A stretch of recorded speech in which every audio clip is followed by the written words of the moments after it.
Good morning, folks. We're about an hour late today because we were getting the app betas out to you until about 5 hours ago.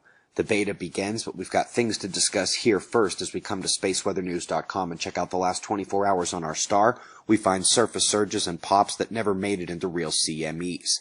It was indeed a calmer day on our star as solar flaring takes a dive back into normal range for this stage in the cycle.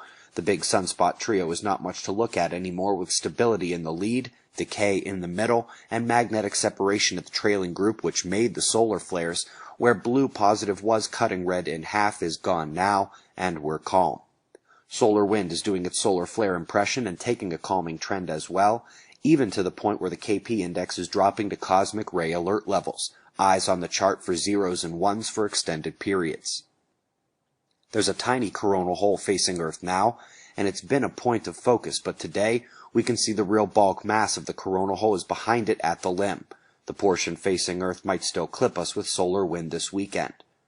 Top news beneath our feet is about that geothermal eruption taking place in New Zealand.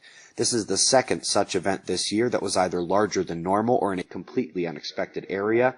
I'll admit there is little chance I'd be walking directly at it like this guy. Bit of good news is that this is likely just a pressure release and could be partially driven by the magnitude 7.8 they had close by recently, which sloshed the crust up good beneath here on November 13th. Time to get out of this world.